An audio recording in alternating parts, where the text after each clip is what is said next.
Graças a Pai, meus irmãos, hoje vamos ler Daniel, do capítulo 7 ao capítulo 9.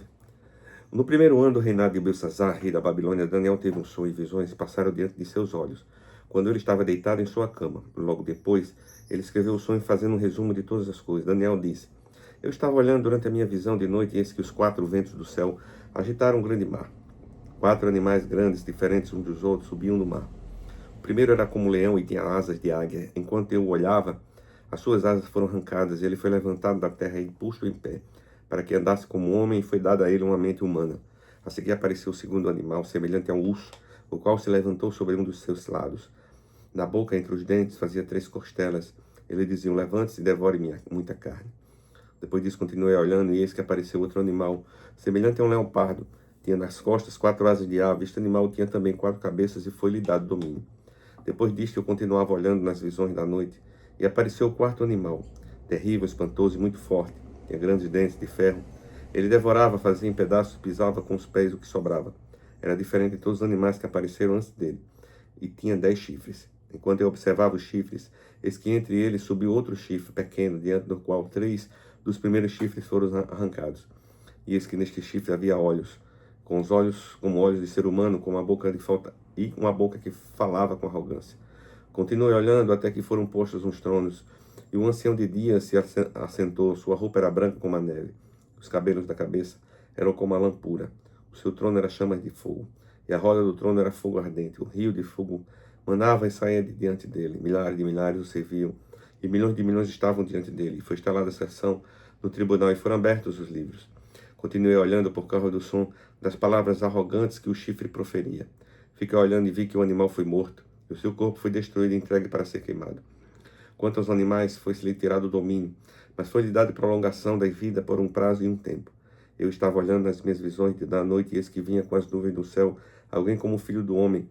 Ele se dirigiu ao ancião de dias e fizeram chegar até ele. Foi-lhe dado o domínio, a glória e o reino, para que as pessoas de todos os povos, nações e línguas o servissem. O seu domínio é domínio eterno e não passará, e o seu reino jamais será destruído. Eu, Daniel, fiquei alarmado, e as visões que passaram diante dos meus olhos me perturbaram. Então me dirigi a um dos que estavam ali perto.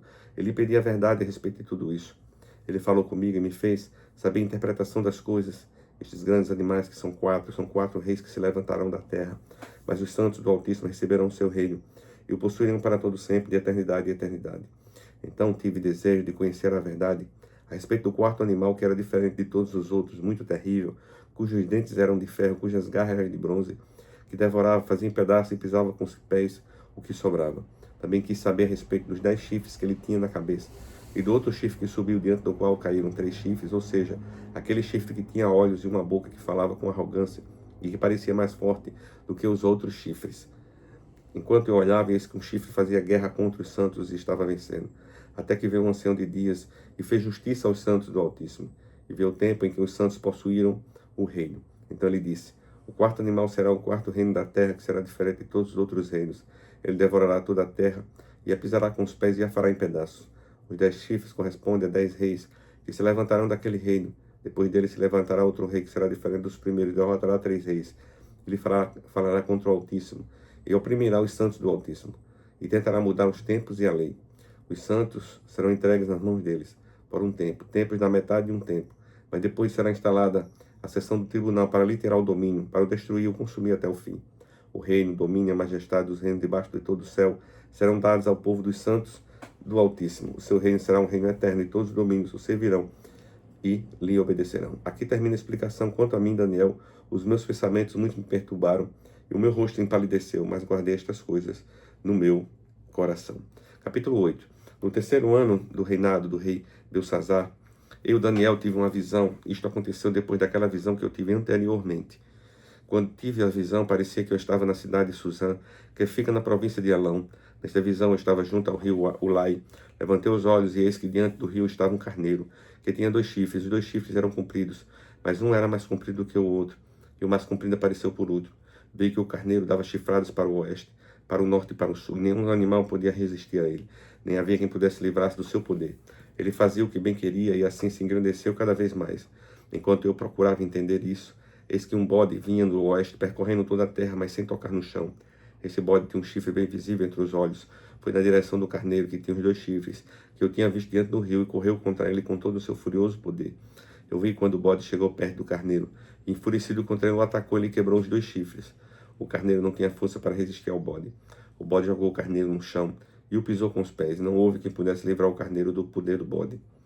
O bode se engrandeceu cada vez mais, porém, quando estava no auge do seu poder, o seu grande chifre foi quebrado, e em seu lugar saíram 4 chifres bem visíveis, que cresceram na direção dos 4 ventos do céu. De um deles saiu um chifre pequeno, que se engrandeceu na direção do sul, do leste e da terra gloriosa. Ele se engrandeceu tanto que alcançou o exército dos céus, lançou por terra algum desses exércitos, e das estrelas e os pisou com os pés. Ele se engrandeceu tanto que chegou a desafiar o príncipe desse exército. Tirou dele o sacrifício diário e destruiu o lugar do seu santuário. O exército lhe foi entregue como sacrifício diário por causa das transgressões. Lançou por terra a verdade, e tudo que ele fez prosperou. Depois ouviu um santo que falava, e outro santo que lhe perguntou: até quando vai durar a visão do sacrifício diário suprimido e da transgressão desoladora? Até quando o santuário e o exército ficarão entregues para que sejam pisadas aos pés? Ele me disse: até 2.300 tardes e manhãs, depois o santuário será purificado. Depois que tive a visão, eu, Daniel, procurei entendê-la. Foi quando se apresentou diante de mim um ser que tinha aparência de homem. E ouvi uma voz de um homem que vinha das margens do rio lá e gritou assim: Gabriel, explique a visão a esse homem. Ele veio para perto de onde eu estava. Quando chegou, fiquei com muito medo e caí com o rosto em terra, mas ele me disse: filho do homem, você precisa entender que essa visão se refere ao tempo do fim. Ele ainda falava comigo quando caí sem sentidos, com o rosto em terra. Ele, porém, me tocou, me pôs em pé e disse: eis que vou lhe contar o que há de acontecer no último tempo da ira, porque esta visão se refere ao tempo determinado do fim. Aquele carneiro com 2 chifres que você viu são os reis do Médio e Persa. O bode peludo é o rei da Grécia, e o chifre grande entre os olhos é o primeiro rei. O fato de o chifre ter sido quebrado, levantando-se 4 chifres em lugar dele, significa que 4 reinos se levantarão deste povo, mas não com força igual ao que ele tinha. Quando se aproximar o fim desses reinos e as transgressões tiverem chegado ao máximo, surgirá um rei cruel e mestre em intrigas. Grande será o seu poder, que não por sua própria força causará destruições terríveis e prosperará naquilo que fizer. Destruirá os poderosos e o povo santo. Por sua astúcia fará prosperar o engano. No seu coração ele se engrandecerá e destruirá muitos que vivem despreocupadamente. Ele se levantará contra o príncipe dos príncipes, mas será destruído sem intervenção humana. A visão das tardes e das manhãs que lhe foi dada é verdadeira, mas guarda a visão em segredo, porque se refere a dias que ainda bem distantes. Eu, Daniel, enfraqueci e fiquei doente durante vários dias. Depois me levantei e tratei dos negócios do rei. Fiquei espantado com a visão e não havia quem a entendesse. Capítulo 9. No primeiro ano do reinado de Dário, filho de Assuero, na linhagem dos Médios, que foi constituído rei sobre os caldeus, o primeiro ano do seu reinado, eu, Daniel, entendi pelos livros que, de acordo com o que o Senhor havia falado ao profeta Jeremias, a desolação de Jerusalém iria durar 70 anos. Voltei o rosto ao Senhor Deus para o buscar, com oração e súplicas, com jejum, vestido de pano, de saco, e sentado na cinza, orei ao Senhor, meu Deus, e fiz a seguinte confissão: ah, Senhor, Deus grande e temível, que guardas a aliança e a misericórdia para com os que te amam e guardam os teus mandamentos. Nós temos pecado e cometido iniquidades, procedemos mal e fomos rebeldes, afastando-nos dos teus mandamentos e dos teus juízos.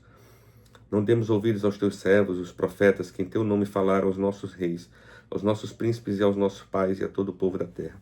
A ti, ó Senhor, pertence a justiça, mas a nós cabe a corar de vergonha, como se vê a saber os homens de Judá, aos moradores de Jerusalém, a todo Israel, tanto os de perto como os de longe, em todas as terras para onde os expulsastes, por causa das transgressões que cometeram contra ti. O Senhor, a nós pertence a corar de vergonha, e aos nossos reis, aos nossos príncipes e aos nossos pais, porque temos pecado contra ti. Ao Senhor nosso Deus pertence a misericórdia e o perdão, pois nós nos rebelamos contra ele, e não obedecemos à voz do Senhor nosso Deus, que para andarmos nas suas leis, que nos deu por meio dos seus servos, os profetas. Sim, todo Israel transgrediu a tua lei e se desviou, deixando de ouvir a sua voz. Por isso as maldições que estão escritas na lei de Moisés, servo de Deus, que foram confirmadas com juramento, se derramaram sobre nós, porque pecamos contra ti. Ele confirmou a sua palavra, que falou contra nós, e contra os nossos juízes que nos julgavam, e fez vir sobre nós um grande mal. Nunca antes debaixo do céu havia acontecido algo como o que aconteceu com Jerusalém. Como está escrito na lei de Moisés, todo este mal nos sobreveio. Mas mesmo assim não temos implorado o favor do Senhor nosso Deus para nos convertermos das nossas iniquidades e nos aplicarmos à tua verdade. O Senhor tinha preparado esse mal e o fez cair sobre nós, pois o Senhor nosso Deus é justo em tudo o que se faz, e nós não obedecemos a sua voz. Ó Senhor nosso Deus, que tiraste o teu povo da terra, do Egito com mão poderosa adquiriste a fama que tens até o dia de hoje. Nós temos pecado e cometido iniquidade. Ó Senhor, segundo todas as tuas justiças, afasta a tua ira e o teu furor da tua cidade de Jerusalém, do teu santo monte, porque por causa dos nossos pecados, por causa da iniquidade de nossos pais, Jerusalém e o teu povo se tornará objeto de deboche para todos os que estão ao redor de nós. E agora, ó nosso Deus, ouve a oração e a súplica do teu povo, do teu servo, por amor do Senhor, para resplandecer o teu rosto sobre o teu santuário, que está abandonado. Inclina, ó Deus meu, os ouvidos e ouve. Abre os olhos e olha para a nossa desolação e para a cidade que é chamada de teu nome. Lançamos as nossas súplicas diante de ti, não porque confiamos em nossas justiças, mas porque confiamos em tuas muitas misericórdias. Ó Senhor, ouve. Ó Senhor, perdoa. Ó Senhor, atende-nos e age. Não te demores por amor de ti mesmo. Ó meu Deus, porque a tua cidade e o teu povo são chamados pelo teu nome. Enquanto eu ainda falava, orava, confessava o meu pecado e o pecado do meu povo de Israel, e lançava minha súplica diante do Senhor, meu Deus, pelo monte santo do meu Deus. Sim, enquanto eu assim orava, Gabriel, o homem que eu tinha visto na minha visão anterior, veio rapidamente voando e tocou em mim. Era hora do sacrifício da tarde. Ele queria instruir-me, falou comigo e disse: Daniel, agora eu vim para dar a você inteligência e discernimento. Quando você começou a fazer as suas súplicas, foi dada uma ordem, e eu vim para explicar tudo a você, porque Deus o ama muito. Portanto, preste atenção à mensagem e entenda a visão. 70 semanas estão determinadas para o seu povo e para a sua santa cidade, para acabar com a transgressão, para dar fim aos pecados, para expiar a iniquidade, para trazer a justiça eterna, para selar a visão e a profecia, e para ungir o santo dos santos. Saiba, entenda isto, desde que foi dada a ordem para restaurar, para edificar Jerusalém até a vinda do ungido, o príncipe, haverá 7 semanas e 62 semanas. As ruas e as muralhas serão reconstruídas, mas será um tempo de muita angústia. Depois dessas 62 semanas, o ungido será morto e não terá nada. O povo de um príncipe que há de vir destruirá a cidade e o santuário. O seu fim virá como a de uma inundação. Até o fim haverá guerra e desolações foram determinadas. Ele fará firme aliança com muitos por 1 semana. Na metade da semana fará cessar o sacrifício e a oferta de cereais. Sobre a asa das abominações virá aquele que causa desolação, até que a destruição que está determinada seja derramada sobre ele. Palavra de hoje, pastor Daindel.